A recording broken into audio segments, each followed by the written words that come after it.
Fire Emblem Engage. It's like the little Caesars of Fire Emblem games, jeez. Engage is my game of the year, and I love it so much. In my own little fantasy world, Engage would be game of the year.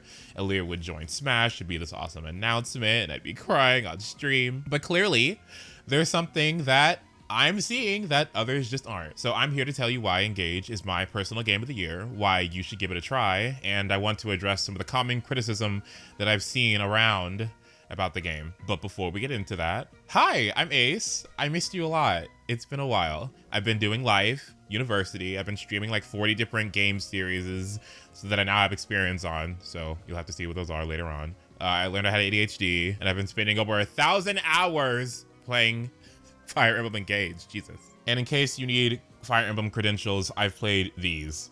I haven't played a lot of the old ones yet, but I have played these. So I'd say I've had about a decent amount of experience playing Fire Emblem games. I'm the type of Fire Emblem player that tends to play on maddening, and I try to find the best strategies, and I try to look at every unit and everything in a lot of detail. But I'm also the type of player that loves the characters. I love the supports. I love the music. I love paying attention to the small, minute details. I get a little too into the games when I play them, I feel like. And after spending so much time with Engage, I mean, I literally just did a maddening playthrough like 4 weeks ago, and then I did another one afterwards so that I could be prepared for this video. You know, I really do love this game, and I noticed a lot of things about it. This game has incredible gameplay. I love the presentation and the animations for it. I love the music, the voice actors. I'm just gonna tell you right now, these voice actors put in so much work. They did such a fantastic job. Together. I like the character designs for the most part, and I love the improvements from past Fire Emblem games to now. It looks really, really great. Pretty much everyone agrees that Engage has some pretty insanely good gameplay compared to all the other Fire Emblem games, and I'm gonna sit here and tell you that I fully agree with that notion, especially when you take a deep dive into it, like, oh my god. And I'm gonna talk about those things. And I know people are gonna talk, oh, what about the story? The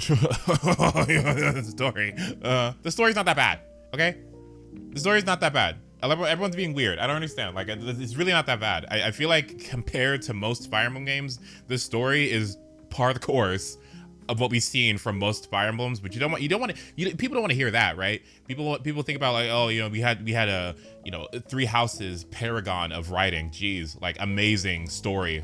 Here's my hot take. If you're comparing stories to anything that's not Tellius when it comes to Fire Emblem, I mean, your opinion's valid and everything, but I'm just like, I don't. Anyway, let's get into it. Okay, so imagine this.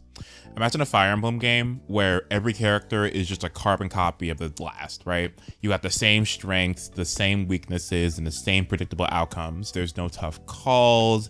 It would just be boring. There's no satisfaction in finding a hidden gem anywhere. There's no units that defy expectations.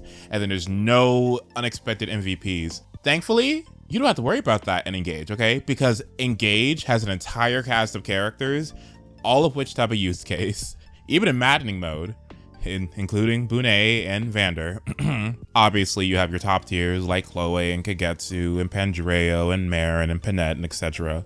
But everyone is at the very least usable, and they can differentiate themselves enough to warrant usage, whether it be from their base stats, their growths, their personal skills, or just enjoying the characters outright. Okay, but I actually took some time to look at Bunet and to verify my claim, and yes, you can use him, but for whatever reason, his base stats are so incredibly terrible. If you compare him to Pandreo, literally the same exact chapter, you get the same unit. If you put Pandreo on the same class as Bunet, he's just better in almost every single way, except having lower luck and lower defense. Are you crazy? Anyway, you also have your 8 class types, all of which are valuable in some different way, whether it be innately or through the emblem ring you have equipped.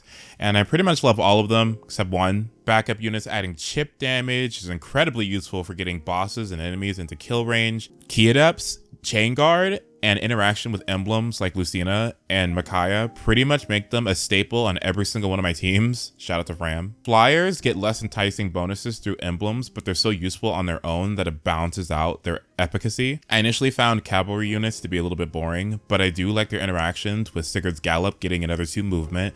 Byla's Goddess Dance gives 10 extra dexterity along with Instruct, which makes for excellent synergy with royal units like Alchrist's Luna and Diamant's Soul, Salin's Ignis, and especially Tamara's Sandstorm, and Hortensia's World Tree. Roy's Rise Above gives an extra movement. Veronica's Summon, if you're using DLC, gives an extra +1 movement to the summoned unit, and Camilla's Soar grants an extra 2 movement on top of the 2 movement that it already gives you, plus the flyer status. Mystical units can find value and ignoring terrain bonuses. They also have really good synergy with Byleth, granting 2 extra magic reigns. You have Corrin, who can grant you extra magic, give you fire tiles that can control groups of enemies and halt their movement, and also allows you to Thoron poke with Draconic Hex. Saline in particular is really interesting, because Saline is the only mystical unit that can use swords, and she has interesting interactions with Marth's Lodestar Rush and Sigurd's Override, because she can use Levin's Sword on those engage attacks, on top of the mystical bonus that both of them give. Shout out to Sigurd on Saline in particular, because he desperately helps her with increasing her build, which is just so incredibly bad, and giving her extra dexterity for Ignis. Plus, she doesn't have to dedicate extra slots to Cancer, so she can play a supportive role with her saves, and also be able to play an offensive role if she wants to with Ignis. Cobra having a special synergy with Corrin is a classic with Yunaka. I mean, everyone knows about that. But also a special shout out to Byleth's Instruct and Goddess Dance that gives an extra +5 speed. And if you're playing DLC, Crom gives an extra movement while engaged on top of an extra 10 magic, which is also interesting because if I wanted to use Radiant Bow, Sniper, Citrine, or Linden, that sounds actually pretty nutty. I kind of want to try that out now. Armored is the most unexciting to me personally, and I think it's kind of like the worst effect because a lot of this game is centered around player phase, and being unable to be broken I think is a little lame because you could just plan around that very easily, and they also suffer from less movement. I don't think the benefits outweigh the cost. However, there is this really neat interaction with Micaiah where her Great Sacrifice can affect all units, even if they have full HP and even if they're allied units.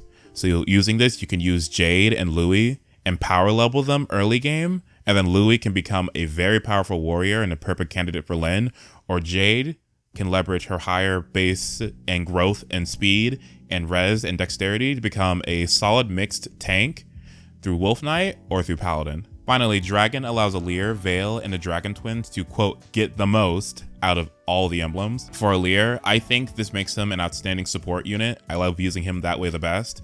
He can become a super support unit through Byleth, giving an Omni boost to everybody through Instruct or through Goddess Dance, on top of Alear also giving extra damage with Divinely Inspiring. Shout out to Alphonse's Bond Ring, by the way, that gives Alear +5 damage to anyone that's standing next to him. Corrin can also give access to all Dragon Veins, and if you're playing DLC, you can get better summons through Veronica and get an extra boost during Contract. Veil, being more magic focused, can take advantage of Celica's extra echo range and additional damage on Warp Ragnarok, and if you're playing DLC, the double crit rate from Soren's Flare while engaged is insanely powerful. You can also take advantage of 20% free damage plus 10 magic when you're engaged with Crom. Finally, the Dragon Twins can take better advantage of all the offensive boosts that most of the emblems give. Overall though, you'll be able to find a use case for every single one of these classes to some capacity, and every unit can leverage their own growths and base stats to find great effectiveness in using any of these classes. This isn't even talking about their individual growth rates or their personal skills or anything. There are some outstanding meta type builds that you can run, but you can run almost anything on all these units, and it's pretty fantastic how you can use that amount of creativity available to you in this game to really give a personal identity to most of these units. I would say the most unfortunate thing is the lack of SP or the difficulty in obtaining SP without using DLC. The most reliable way to get SP is through the Well, which is a great update, but when we first had the game, we didn't have access to that. And otherwise, there are weird rules about SP gaining that most people don't really know about, like how you have to have a bond ring or an emblem ring to actually gain it. In early game, that can be a little bit of an issue for some units. So it makes it so that build creativity is a little bit limited, but just by how hard it is to get SP on especially early game units. I'd say that this is definitely something they could have improved upon. Even if New Game Plus, they just allowed you to have the SP carry over, I feel like that would make it for so many more interesting builds that people could talk about. But still, so long as you do proper planning and allocate enough resources to the units that really need them and maybe get a little lucky through the Well, it's possible to make some really cool and interesting builds on pretty much every unit. Next, I want to get into Engage's presentation, and I think that many people can agree that This game just looks absolutely fantastic and it sounds absolutely fantastic. The biggest issue that I have with it is that it's 30 FPS, but you can see that a lot of this footage is going to be 60 FPS for some reason. I don't know why. The vibrant colors of Engage really remind me of the old GBA games, and I think that this is definitely the direction that I want to see Fire Emblem go in when it comes to how beautiful and colorful it looks. The animations and these models, I think they look great. I really enjoy these critical hit animations. The engage attacks are just awesome. Oh my goodness. Even when the characters dodge, there's a lot of work put into when a character actually dodges and transitions into going into attack. You can see a fluidity in that animation and it's not stiff. In terms of visuals, I don't think there's really a lot to discuss here. It just looks fantastic. I think a really cool thing about Engage is the ability to explore the map that you just played on after every battle. And with this game having entirely unique maps and never having any repeats, it's really interesting to see a lot of these places up close, and it really does a good job of giving you a better perspective of what Elyos is intended to be. And again, some of these places just look gorgeous. I really enjoy this bridge especially. Now, I'm super excited to talk about my thoughts on the voice actors in this game and the voice direction. I'm gonna be honest, if any voice actors from Engage are listening right now, I think you just did such a good job with each of these characters. You have added so much personality to these characters, and you've made them just, you just made them so real, so wonderful. I love listening to them in story. I love listening to them in combat. Oh my god, the engage attacks. Beg for forgiveness! I want my life back! I will protect everyone! I will protect everyone! I will protect everyone! Allow me to dazzle you! Fate has brought us here. Fate has brought us here. By any means necessary. By any means necessary. We won't give up! Out of the way! Out of the way! I will not lose. I will not. I won't let anyone die! I won't let anyone die! As if I'd lose! I'm not about to stop here! You will not stop me! You will not stop me! Raise your katana! If this is war, so be it. My moment has arrived! This is my fight! I'll take it back. All of it!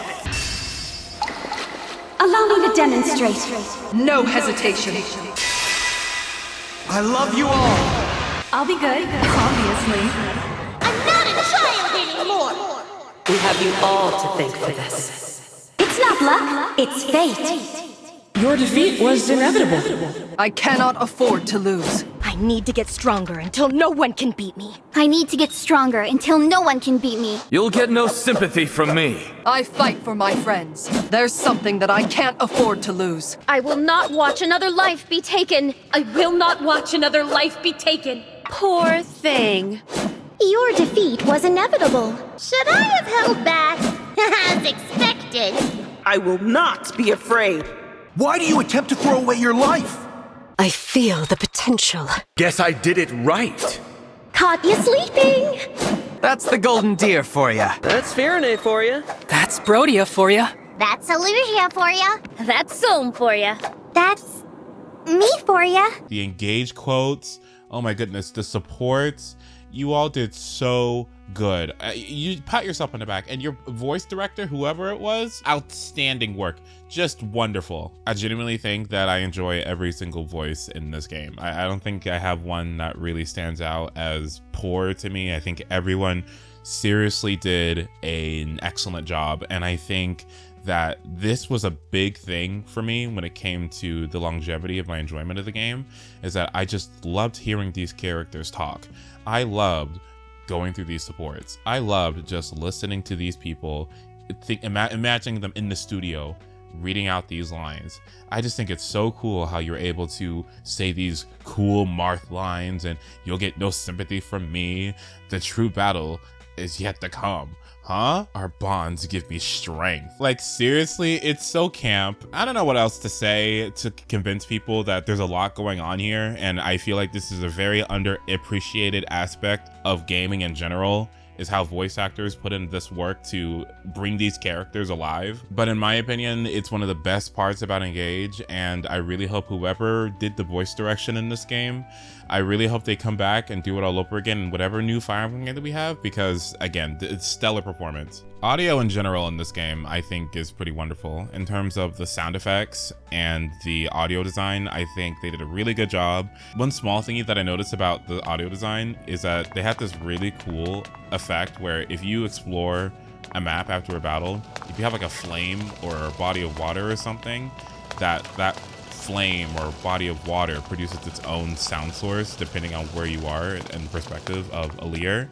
I think that's really, really cool and an awesome attention to detail. I guess one thing that could have been improved upon is the level up jingle, because some people feel like we've had the same level up jingle for the entirety of the series and then we got rid of it for no reason, especially if it's supposed to be like an anniversary title. Like, why did you get rid of the level up theme? Like, hello. Lastly, let's talk about the music, because I just, yet again, you just impress me every single time. Past Fates especially, when it comes to Fire Emblem and its music, you're just doing such a good job. You're like up there with Kirby and Sonic for me when it comes to music, which is high praise. I think they have some fantastic music. But wow, Engage, I think it just has such wonderful music. As soon as you get into the game and you hear Faraway Holy Land, please. One could say that when you get to Brodia and you listen to Royal Confidence and in the Might variant of it at the Grand Crossing, I think a lot of people, or at least me especially, I was like, you know what, let's hurry up and get through Brodia, because I'm like, okay. Ugh. And when you get to chapter 10, hearing Tear Streaked, and you get to hear a Lugia's theme, and mixed in with Alear's theme, and then you get to Psalm. Hey. And that's not even talking about the trial themes. Like, the trial themes being all these iconic songs, like Trial of Echoes being with Milla's Divine Protection, Trial of Binding being Beneath a New Light, Winds Across the Plains, Awakening having Destiny Ablaze, Prelude Ablaze, I'd Purpose, You May Call Me Marth, Three Houses having, oh my goodness, Foldland Winds, let's see, Funeral of Flowers, The Edge of Dawn, and Past That Will Never Cross. Leaf's song made me want to play the game. In Search of the Victory or whatever, Trial of Genealogy. Listen, never played Thracia. I never played it, but I'm kind of like, you know what, maybe I gotta. And if we're talking about DLC, let me tell you, the Trial of Heroes, Veronica's map, Violent Strings. What is this part?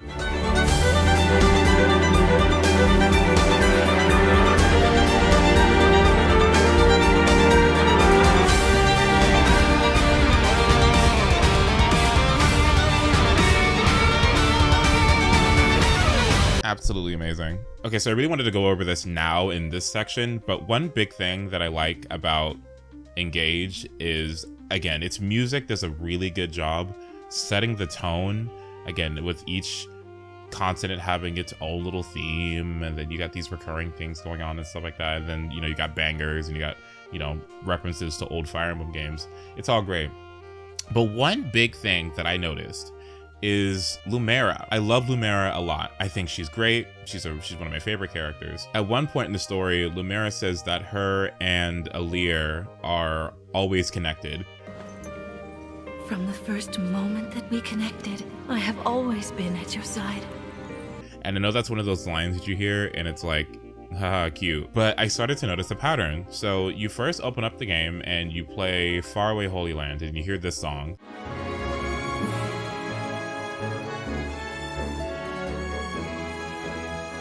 And then you hear this leitmotif again in Mother and Child Reunited.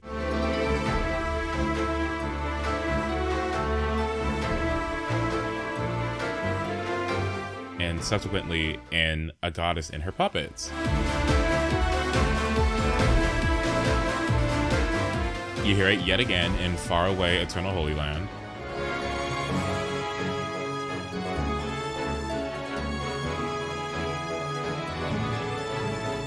And then you don't hear this again for a while until you get eventually to the Trial of the Pact.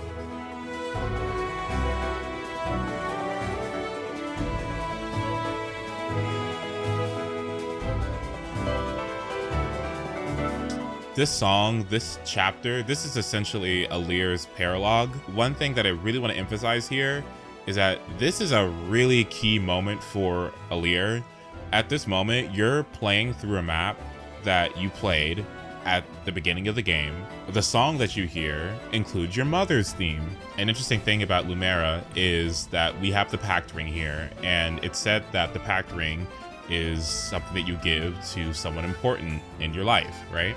But by the time that the Emblems knew her, she had already lost her family and her loved ones in the war with the Fell Dragon. She doesn't talk about it. We don't know who she gave the Pact Ring to, or if she gave it to anybody. Essentially, this leads into something else a little bit later that I'll touch on. A couple of chapters later, you hear this song.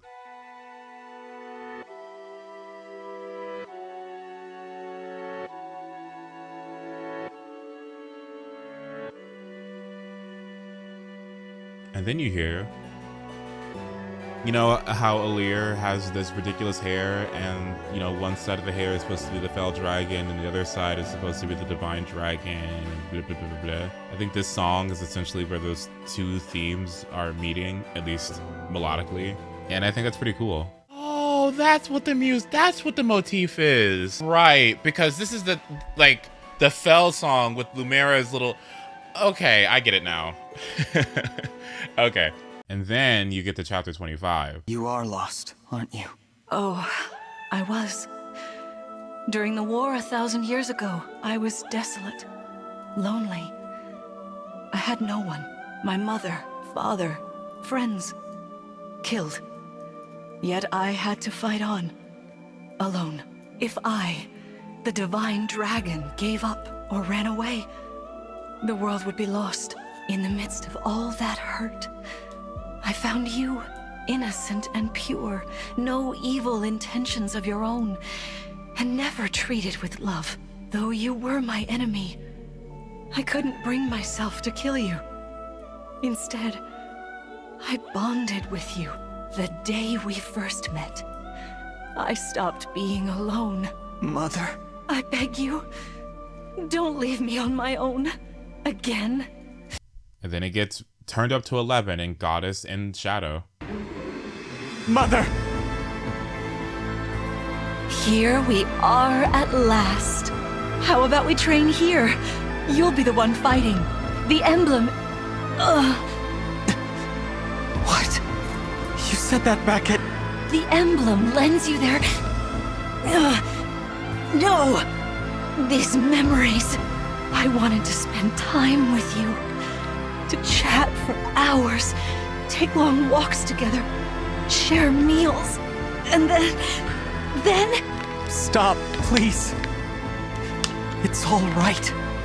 There are lots of things I wish we'd done too. We weren't able to. But that's okay. It's better than seeing you suffer like this. You can still surrender, Mother. Please. For me. No! Lord Somron gave me more time with my child. I refuse to waste it. I won't let anyone take that away. Not even you. I waited for so long. 1,000 years of waiting.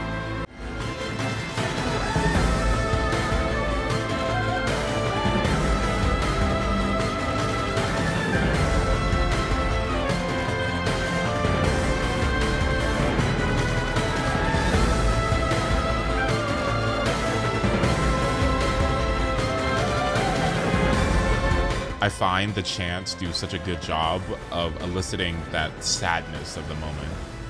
And then finally, we get to Thank You Mother, a beautiful track that plays when Lumera unfortunately passes away for the second time.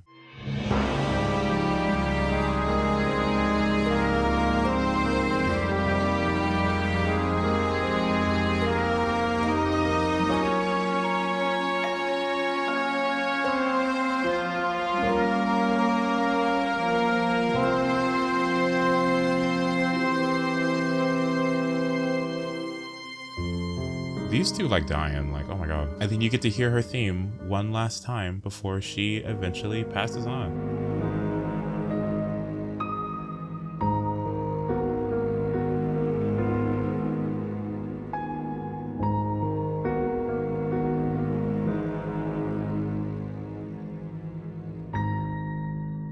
When it comes to Lumera, she is essentially a foil to Sombron, right? She loses everyone that she cares about through the war. She is essentially alone. When Alear is put into this deep rest for 1,000 years, I mean, the 33rd Steward of the Dragon, the relationships she's formed with people, they've come and gone. But the thing about Lumera is that she was able to move on and find happiness and new companions, even though Alear was asleep for 1,000 years. And she became this leader in Elyos, and she fostered peace across the span of these 1,000 years, whereas Sombron sought for destruction in his loneliness. Lumera had a crucial role in maintaining Elyos's peace for the past 1,000 years or so. And Alear has to maintain peace and walk with divinity and protect everything under the sky in Elyos, coupled with the actual look of Alear with their divine hair and being an emblem. I just think that the music did a really good job connecting these two. And it was more than what the story itself gave me, but that was only through listening where I was able to make those connections. That's like my strongest example and something that I hold close to my heart when it comes to Engage, but it's one of my favorites, and that's why I love many of these songs. I just think it's neat. Okay, so lastly, I want to talk about the story, and this is the part that I dread it the most because I'm not some professional storyteller with an English major and a PhD in writing. That's not me. But what I have to tell you about Engage is, for me personally, I thought the story was perfectly serviceable. I thought it was a little camp. I thought it was fun. I thought it served its purpose. And I think that it's pretty much the same line of storytelling that you see in most Fire Emblem games, which is just good versus evil and a reason for us to do each of the maps in service to gameplay. I absolutely love Alear as a protagonist. I know that some people will criticize Alear for being a little bit too perfect, or the design, or this and that. I found Alear to be quite refreshing. I thought Alear was fun, with Alear's thing being this unwavering dedication towards saving Elyos. I can really see that in character. And I think both VAs really did a good job of making this character so fun. As you wish, Divine One. You whose bravery knows no equal.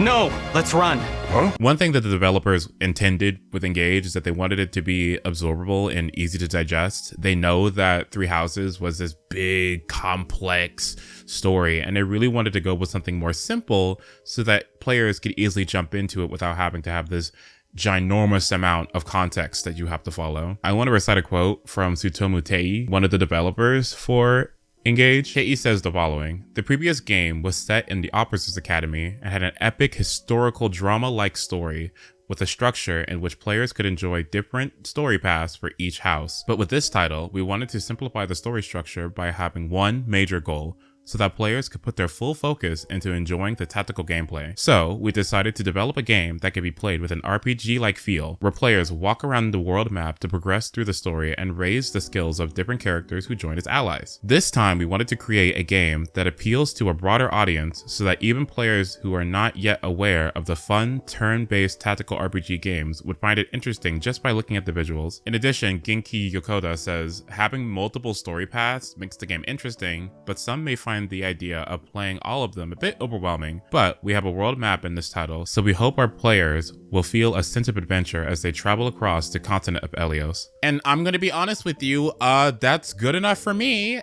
I think that's great. I think that's fine. I think honestly going from Three Houses, this big mess, like I know we just had this big game with this giant continent with all these different factions and alliances, and then you had these events that were set in place thousands of years ago, and gods and this and that and corruption and manipulation and politics and all these things. But this game is just, we got the divine dragons, we got the fell dragons. We need to stop the fell dragons by getting the rings across the world. We're gonna fight the fell dragon, the end. That's all it really was. And that's perfectly fine. Now, I'm not gonna say that it was perfect. There are certain parts of the game that I find to be a little bit difficult to defend. Like that one time Vale got re-mind controlled and Mavir was like, what the hell is going on? And Zephia says this stupid ass quote.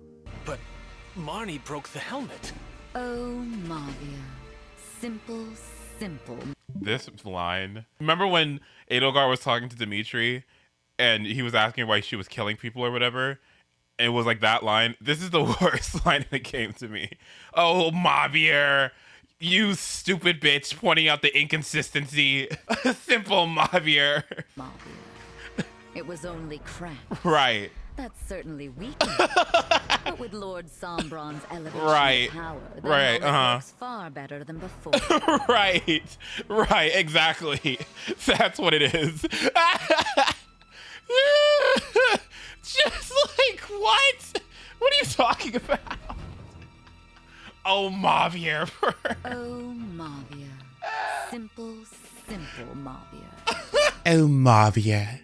Simple Mavir, you idiot. The Fell Dragon's power has exceeded expectations, duh. Like, that was a little silly. Honestly, the Hounds as a whole, I kind of find to be a bit of a blight on the game. Like, every time the Hounds come on screen, I just kind of skip. Like, I remember Ivy and Hortensia were having this big-ass moment in Solm Palace, and then Zephia comes in with that stupid Hound theme. Oh my god.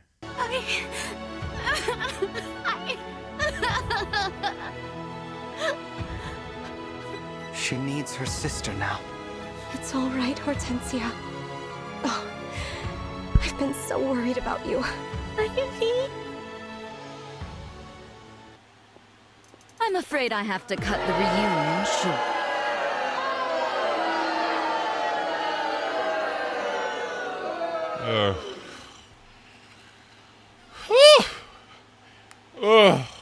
They were the worst part. And then you have to fight them 10 billion times. So when it comes to them, yeah. I really feel like the worst part of the game is, I guess, from chapter 21 to 23. That little section is a little bleh. But everything else is perfectly serviceable, perfectly fine, at least to me. I know that it's not going to appeal to everybody, and I don't have the argumentative ability, and I don't have the expertise to take the story apart and convince people that it's perfectly fine. So the best that I can do is tell you that for me, I enjoy Fire Emblem mainly for its gameplay. I also enjoy story elements. I enjoy world building. I enjoy characters and supports, music, the whole package.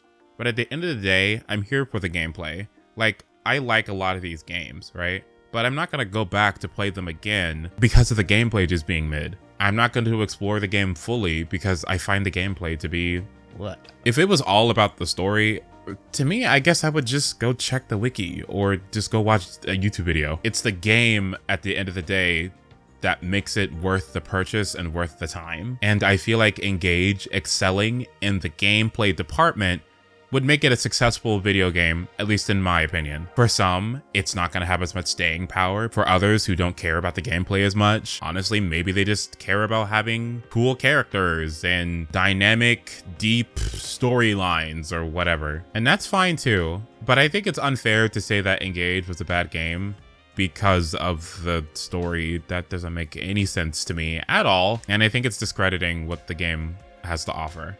And yeah, for me, being a player that prioritizes gameplay, the story serves its purpose without being overly complex.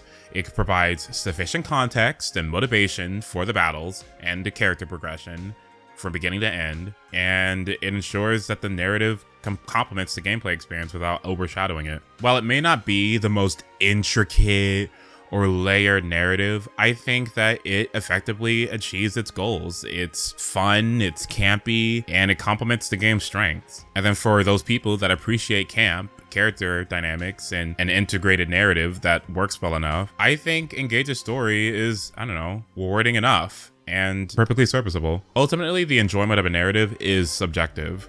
People can go on Reddit and hoot and holler about, oh, Engage's story, oh, that Veldrack, oh, it's so contrived, oh, Alear is so cringe or whatever. I'm just gonna sit here, I'm gonna have fun, okay? I'm gonna have a good old time.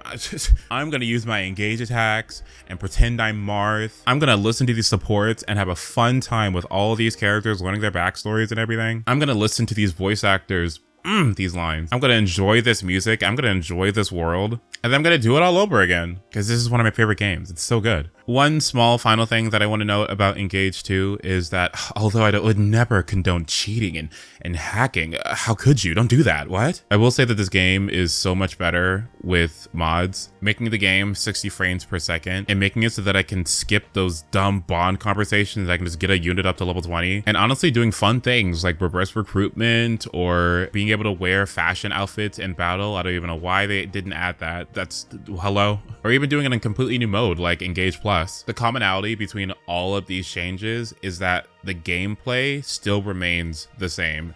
They still have this wonderful foundation and these wonderful mechanics that honestly make this game so damn fun. I think you can really tell that they put in a lot of work and a lot of focus on Engage, and you can tell that they had these people who have played the entire series. They came together and they really did something good. I love this game. It's my game of the year. It's one of my favorite games. I've played it over 1,000+ hours. I've streamed it so very much. It's one of my most streamed games this year, actually. And nobody will be able to convince me otherwise that this game isn't good. I think it's a 9 or a 9.5 out of 10, if I'm being honest. And yeah, even though it lost to Pikmin 4, it was a little disappointing to hear that at the time, but I also acknowledge that Pikmin fans have been kind of wanting these Pikmin games for the longest time, and they haven't gotten a lot of support, and so for them getting a big award like this, maybe it'll incentivize Nintendo to make more Pikmin games, and so if that's the cost, I'm okay with it. Although I do think it's funny that the general consensus about Engage is that it has some of the best gameplay in the series, even for people that